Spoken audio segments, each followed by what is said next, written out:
بسم اللہ الرحمن الرحیم۔ مبادی الاصول کا دوسرا باب ہے ما یتعلق بہذہ الاقسام، سبق نمبر 2 میں خوش آمدید۔ آج کے سبق کے اندر ہم ادا اور قضا اور اسی طریقے سے ادا کی دو قسمیں کامل اور قاصر کے بارے میں پڑھیں گے۔ عبارت دیکھ لیں۔ الامر بالفعل لا یقتضی التکرار فمعنی صلوا ادوا الصلاۃ مرۃ وما تکرر من العبادات فبتکرار اسبابها۔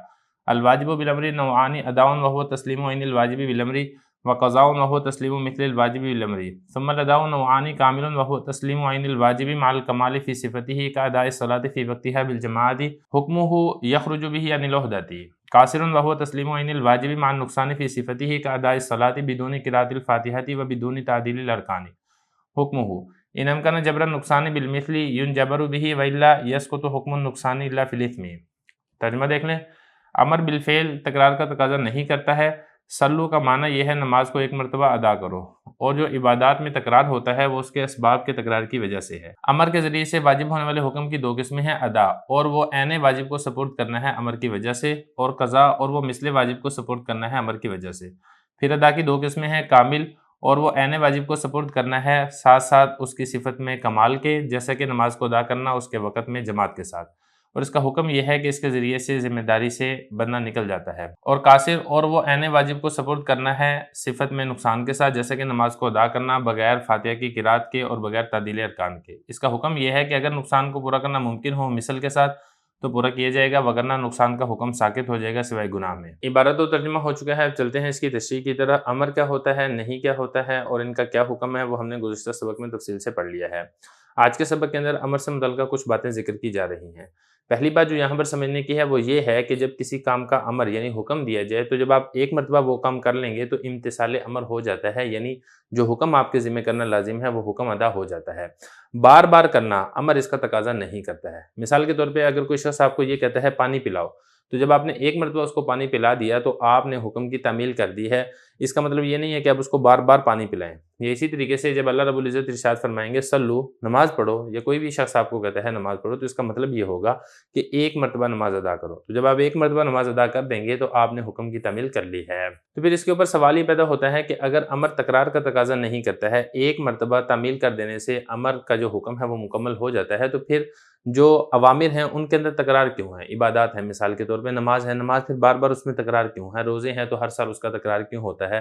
زکوٰۃ ہے تو ہر سال اس کا تکرار کیوں ہوتا ہے؟ تو یہ ایک سوال ہے۔ اس کا جواب یہ ہے کہ دیکھیں، عبادات کے اندر جو تکرار ہوتا ہے یہ تکرار ان کے اسباب اور ان کے اوقات کے تکرار کی وجہ سے ہوتا ہے۔ مثال کے طور پہ وجوب نماز کا جو سبب ہے وہ وقت ہے، تو لہذا جب بھی وقت کا تکرار ہوگا، جیسے ہی ظہر کا وقت آئے گا آپ کے اوپر نماز پڑھنی لازم ہو جائے گی، اگلے دن جب دوبارہ ظہر کا وقت ہوگا تو پھر دوبارہ امر متوجہ ہو جائے گا، اسی طریقے سے اس سے اگلے دن جب ظہر کا وقت آئے گا تو دوبارہ امر متوجہ ہو جائے گا۔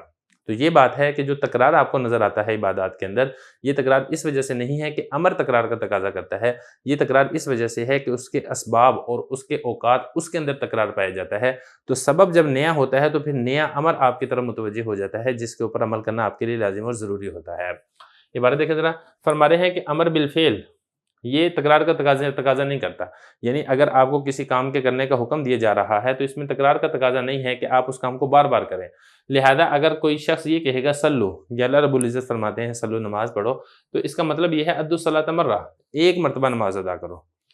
وما تکرر، یہ وہی والا سوال ہے جس کا جواب دیا جا رہا ہے۔ وما تکرر، یہ جو میم الف ما ہے یہ ما موصولہ ہے، ما نافیہ نہیں ہے۔ ما تکرر، جو تکرار پایا جاتا ہے عبادات کے اندر، وہ کیوں ہے؟ فبتکرار اسبابہا، ان کے اسباب کے تکرار کی وجہ سے ہے۔ جیسے نماز کا سبب یہ وقت ہے، لہذا جب وقت کے اندر تکرار ہوگا تو نماز کے اندر بھی تکرار پایا جائے گا۔ امر سے متعلقہ دوسری بات سمجھنے کی یہ ہے کہ یہاں پر امر سے جو چیز واجب ہوتی ہے، اس واجب کی دو قسمیں ہیں، ایک ہے ادا اور دوسری ہے قضا۔ پھر ان ادا اور قضا کے آگے پھر دو قسمیں بنیں گی، ایک ہوگی کامل اور دوسری ہوگی قاصر۔ پہلے بات کر لیتے ہیں ادا کی۔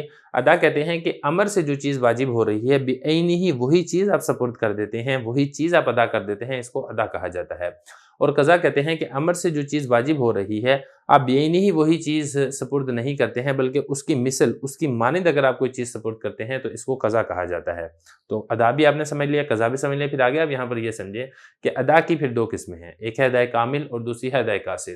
ادائے کامل کہتے ہیں کہ بعینہ ہی واجب کو اس کی کامل صفت، اس کی کامل حالت کے ساتھ اگر آپ سپرد کرتے ہیں تو اس کو ادائے کامل کہا جاتا ہے۔ مثال کے طور پہ اگر نماز کا امر آپ کی طرف متوجہ ہے تو وقت پر باجماعت اگر آپ نماز ادا کرتے ہیں تو اس کو کہا جائے گا کہ یہ ادائے کامل ہے، اور اس کا حکم یہ ہے کہ ادائے کامل سے جو ایک ذمہ داری ہوتی ہے آپ اس کو اچھے اور احسن طریقے سے پورا کر لیتے ہیں۔ دوسرے نمبر پر ہے ادائے قاصر۔ ادائے قاصر کہتے ہیں کہ جو چیز واجب ہے بعینی واجب کو آپ ادا تو کر رہے ہیں، سپرد تو کر رہے ہیں، لیکن صفت کے اندر کمی اور صفت کے اندر نقص کے ساتھ آپ اس کو سپرد کر رہے ہیں۔ مثال کے طور پہ نماز کا امر ہے، آپ نماز تو پڑھ رہے ہیں لیکن آپ سورہ فاتحہ کے بغیر نماز پڑھ دیتے ہیں، یا اسی طریقے سے تعدیل ارکان کے بغیر اگر آپ نماز پڑھ دیتے ہیں تو اس کو یہ کہا جائے گا کہ آپ نے ادا تو کی ہے نماز، لیکن ادائے کامل نہیں ہے بلکہ یہ ادائے قاصر ہے۔ ادائے قاصر کا حکم یہ ہے کہ جس مثل کے ساتھ آپ نے اس امر کو ادا کیا ہے، اگر صفت کے نقصان کی تلافی اگر کی جا سکتی ہو، ممکن ہو، تو پھر صفت میں جو نقصان ہوا ہے اس نقصان کی تلافی کی جائے گی، اور اگر اس نقصان کی تلافی کرنا ممکن نہیں ہے تو نقصان کا حکم ساقط ہو جائے گا، البتہ اس کا گناہ باقی رہے گا۔ مثال کے طور پہ سورہ فاتحہ، جیسے کہ میں نے آپ کو بتایا تھا کہ سورہ فاتحہ کے بغیر اگر آپ نماز پڑھتے ہیں تو یہ ادائے قاصر ہے، اگر تو اس نقصان کی تلافی ممکن ہو، یعنی کہ ہم یہ تصور کر لیتے ہیں کہ جب آپ آخری تشہد میں بیٹھے تھے تو آپ کو یاد آ گیا کہ آپ سے سورہ فاتحہ رہ گئی ہے، تو اب ظاہر ہے آخر میں آپ سجدہ صاحب کر لیں تو جو نقصان ہوا تھا سورہ فاتحہ نہ پڑھنے کی وجہ سے، جو ادائے قاصر ہوئی تھی، اس نقصان کی تلافی ہو جائے گی۔ لیکن اگر بالفرض آپ نماز مکمل کر کے اٹھ گئے ہیں تو اب ظاہر ہے اب یہاں پہ آپ سجدہ صاحب تو نہیں کر سکتے ہیں، تو اب یہ ایسا نقصان ہے جس کی تلافی ممکن نہیں ہے، لہذا نقصان کا حکم ساقط ہو جائے گا، اور یہ جو نماز ہے یہ نماز کراہت تحریمی کے ساتھ ادا ہوگی۔